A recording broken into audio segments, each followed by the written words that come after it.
Hi everyone and welcome back to Half the World Away channel.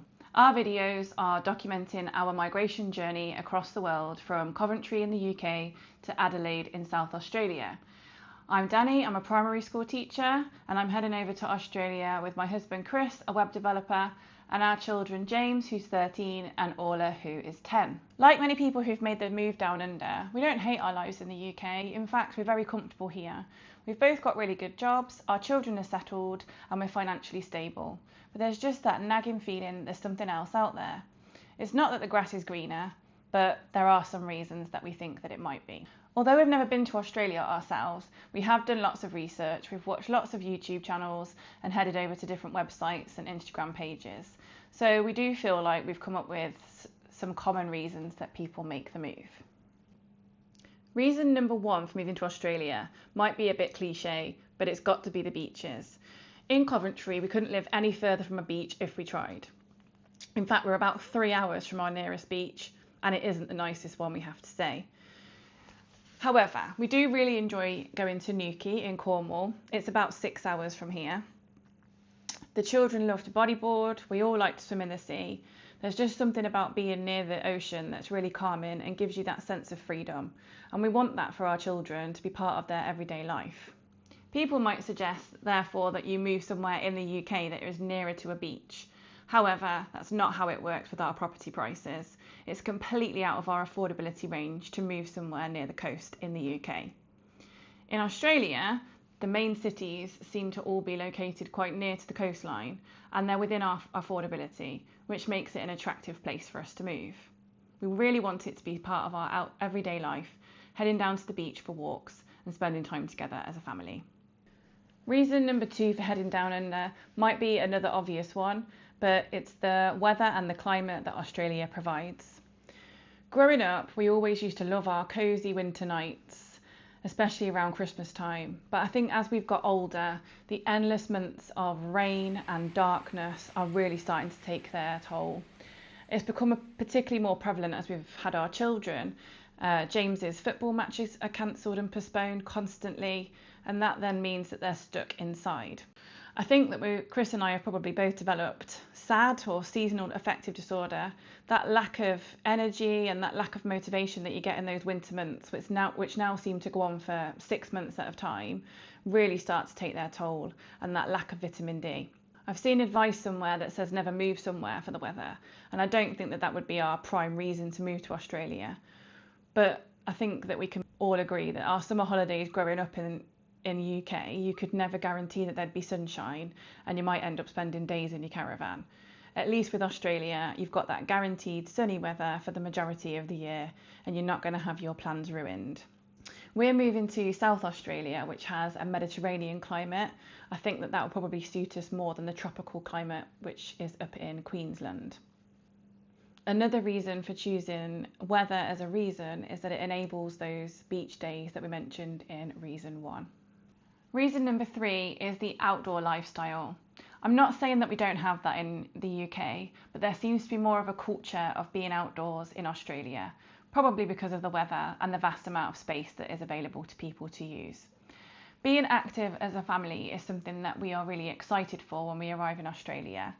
Taking walks to the beach and along the front of the coast and hikes up into the Adelaide Hills is something that we've already started to plan.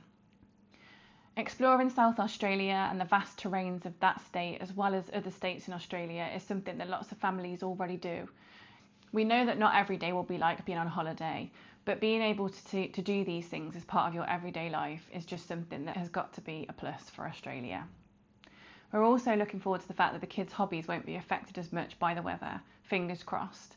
So, as I mentioned earlier, that James has a lot of football matches cancelled or postponed, and that seems to be less of a thing in Australia, and that will keep him happy. There's also lots more opportunities for the kids at school. There seems to be a lot more sports enrichment, and activities like surfing and swimming are built into the curriculum, and we know that our kids are going to absolutely thrive with that, instead of staying inside on their iPads and PlayStations. Reason number four is the work-life balance. And again, it's a little bit of a cliche. Lots of people talk about the work-life balance in Australia being absolutely fantastic and much better than the UK. but I think it's a very personal thing, and I think it's one of those things that won't change unless you make it happen. Chris and I are both workaholics at the moment and both give everything to our jobs. That's not necessarily a bad thing, but it is a habit that we would like to change if we're going to be able to enjoy the beaches, the weather and the outdoor lifestyle that we've already mentioned in this video. I'm going to be taking a little bit of a step back. So I'm currently a deputy head teacher of a primary school at the moment, and my intention is to become a casual relief teacher or maybe have a temporary contract for a little while we're finding our feet in Australia. I really want to spend the time with my children, making sure that they're settled and getting them sorted at school first. There was a comment once from Thompson's Go Aussie on Instagram where they talked about the fact that your visas and the cost of those and the effort that you've put into that is absolutely immense. And so when you get to Australia, you've really got to make the most of that, the effort that you've put in, and reap those rewards.